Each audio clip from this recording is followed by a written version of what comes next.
Last one of the day. Well, I hope it's a good one. All right, well, I'm sure it will be. So whenever you're ready. Thank you all for allowing us to come today. We are here representing the Southwest Regional Model Arab League that this campus has hosted for the past 6 years. We're hoping to make that a 7th year this coming year for 2018. We did just get through with the model this last week, and it was very successful. So we've grown this model every time it's been on campus. We started with about 150 students. We've grown to this last one, which had 250 registered. Of those 250 that registered, we had about 220 students actually attend this conference. We've got students coming from as far away as Ohio. We've got other Texas A&M system schools coming, like Galveston and College Station, bringing delegations to talk about it. And we've just been very fortunate to have the kind of impact that we've been able to provide for other students as well as our own students around campus. So each year we try to increase what we can do for the students that are coming to this and for our students on campus, because everything that we offer is open to all students. We do have our own delegations, and those are the students who are actually representing Texas A&M Commerce, and they're actually being part of a delegation from one of the Arab League countries, and they're representing that country. But everything that we do, all of the debate, all of the speakers, all of the workshops that we have are open to the public. So this last year, the last year's model, the one that was in 2016, and not this current one, we started a parliamentary workshop for all of the students to attend to, just so we could all be on a more level playing field. This last one we had a parliament, we included that parliamentary workshop and then expanded it into a resolution writing workshop as well. And these will be the resolutions that you see in the model Arabic, but it's also the same basic principles that you see in most governing bodies too. Every year, the topics do change.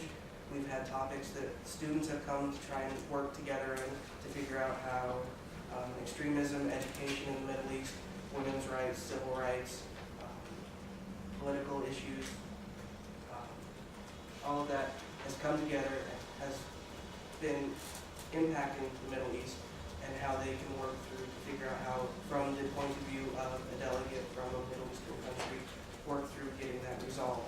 This helps raise our global awareness for the students that are participating, as well as all the students that are in attendance, just in the audience.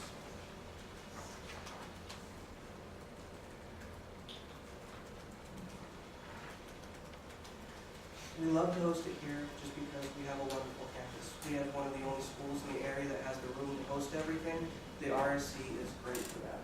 We love bringing all of the schools here onto our campus, just to see our campus, to see our RSC, and see the kind of community that we have fostered here at Texas A&M University of Commerce.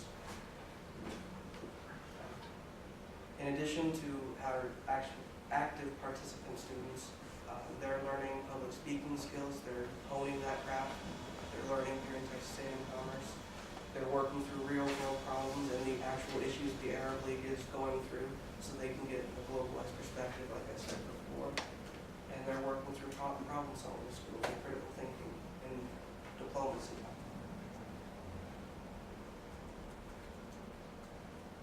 This is our budget, and you do have it in front of you. It is quite a substantial budget, and I'm willing to answer any questions you guys can have with that. So ready for questions? Yep. Okay. Fantastic. So the people who come to the conference, they pay a registration fee? They have to register with the National Council of U.S. and Arab Relations Council. Because that is who actually heads the program. They send representatives to each of the hosting areas to help oversee it and make sure it's being run effectively or not. So we don't get any of that money? We do not get any of that money. The registration, they waive our registration fee because we are the hosts, and the registration fee is about $40 or so for delegation. But that'll go to stuff that the NCUSR provides, like the agendas and stuff like that. Where did the previous funding for this come from? We have requested from the SF before. This last one we missed that deadline, so we did have to request from the emergency student service fee for this last one. If you had to choose between one of the two speakers, which We did have to, because this last one we did get the emergency one, we did have to cut one of our speakers. If we have to cut one of our speakers, we will cut their contract. motivational speaker. It's a very good speaker. It helps students get and realize the mindset of the Middle East. But we believe that since we are an academic institution, the academic and keynote speaker is the better speaker. Given how much money we're spending on the speakers, what type of vetting processes would you be looking to employ to make sure that these speakers are actually worth the value that they're being paid? We do go through their vitas, we do go through their resumes, we do contact, if they're current faculty, we contact the department heads of wherever they're teaching at, ask them a process. We do ask them for a small blurb of what they would speak about, and then once we have that, we will make our final decision about the process. Once we have a final decision made, we will contact that speaker and say that we would love to have you on campus, and we'll start the paperwork process. But it's not just, we just take the name off of the website and then go with that. We do vet them, we do ask for their CVs, we do ask for their credentials, and we do ask how they would relate to the monitor. Is this like a student run or is it a department run? This is entirely student run. It is housed out of the Department of Political Science, but students do everything. I don't think there's actually anything of the checkbook that Dr. Henry assigned in the past. Mr. Horton? So, I know in years past it's been discussed that since we have so many universities from the region of the country coming in, this might be a potential recruiting opportunity, not only for a number of our graduate schools, but maybe specifically for the Department of Political Science. Have we seen anything to bear that out, that students who come participate in the conference choose TAMUC as their home for their next path in terms of post-secondary education? With all of the participants that I'll get some of our graduates school recruiting materials, we have seen that we have had about 4 or 5 students apply so far. That being said, our political science master's program is very small, and in total we only have about 20 to 30 students enrolled, so that's about 20% application increase. Go ahead. You can go. I'm a little bit ignorant in this process. Is this representing the Middle East or is it representing Arab nations? It's representing the MENA region, so North Africa, Middle East, Arab culture. Arab or Middle East? Is Israel represented? It is not represented. It is just the Arabic. Arab nations, not the Middle East. To clarify, the model does reflect the Arab League, and the League itself does not recognize the nation of Israel, but rather considers Israel to be part of the occupying forces. To my point, I feel that's not very inclusive. That is a good point, but I don't think that Commerce has the ability to change that. No, I know, it was about the program itself, asking for student service fees. About the program itself, asking, not being inclusive. Unfortunately, this program is one of the Arab League. We have expanded to have not this program, but we are expanding into the United Nations, which does host Awesome. Israel as a country. And we are trying to expand further, and we just hope to keep on growing. Have you all sought any sort of SOAC funding for this organization or event? For this last year, we have not. For the previous years, we've sought reimbursement through Pi Sigma Alpha, which is the Political Science Honor Society. As our budget has not grown, even though our students have. So we've tried to offset that any way we can. So in the past, the Honor Society has run bake sales and they paid for stuff for a model. And we've sought reimbursement from SOAC in the past for that. You might not have real good numbers or solid numbers, but with these, all these other schools coming from all over the United States Yes. coming to participate, you ask for meal money to feed them, 1,000 meals over the course of 5 days. You might not know, but do they come with per diem from their schools? Is that something that perhaps they Generally, the could only cut? thing that we have tried to cut it, and this last one we did try and cut it a little bit. The only thing that the students are usually provided is transportation From the other schools? from the other schools. So the more that we can keep them on campus, the more that we can keep them fed, essentially, the better off we've seen they work. Because we've had models in the past where we haven't fed them at all, and we've lost students just going out trying to get their own food. We've lost advisors trying to bring them up. We've lost. Do you lose attendance? We do, Yeah. because we have, it's expensive, There's not a lot of food options. especially something that can handle 200 students. Right. What type of study abroad opportunities are available for our students who participate in this? Because we do partner with the NCUSAR, there are multiple opportunities that they afford for us. I myself have had a fully funded fellowship to the country of Qatar. I got to meet with FIFA World Cup officials, human rights organizations, and the ministers of defense over in Qatar. That was fully paid for.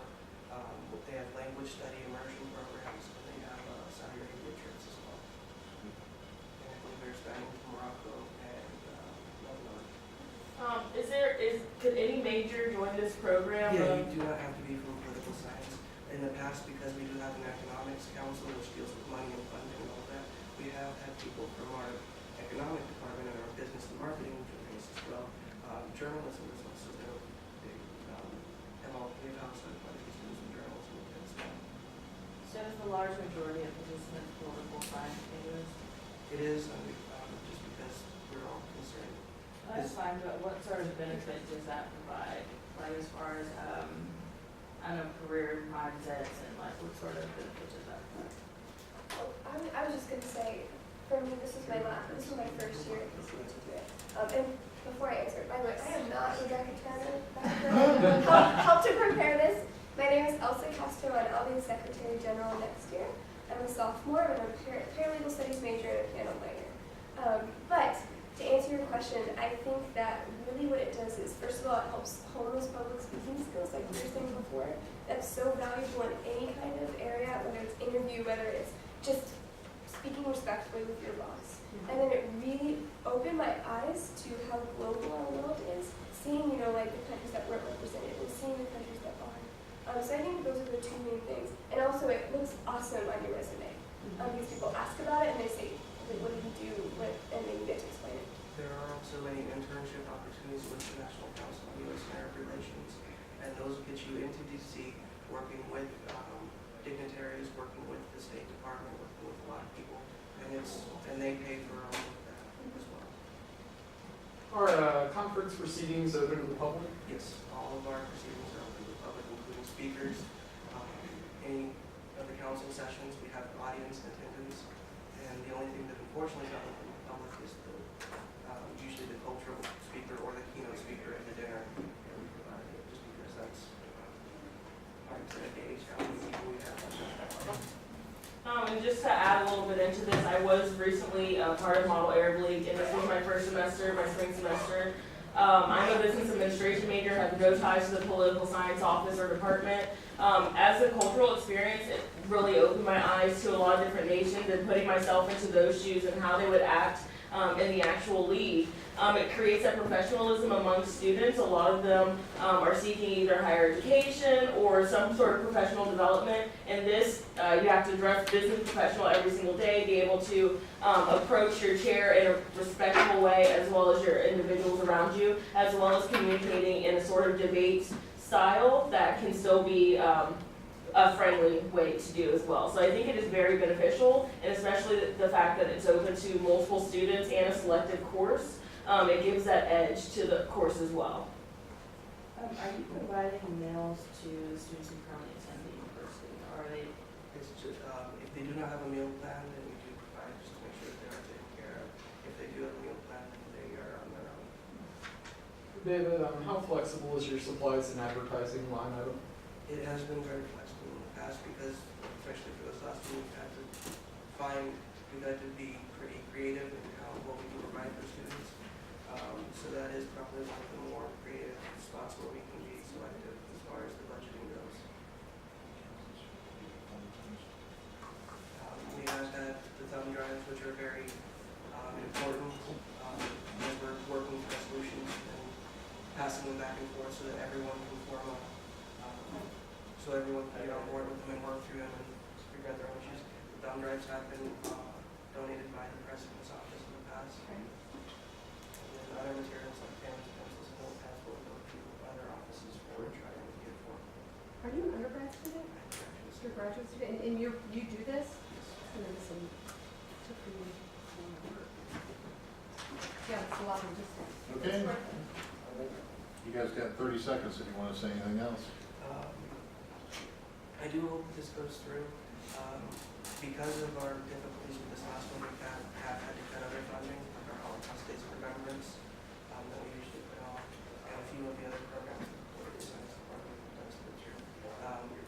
We are willing to make this work because this is where we want to focus on, because this brings so many people to our campus.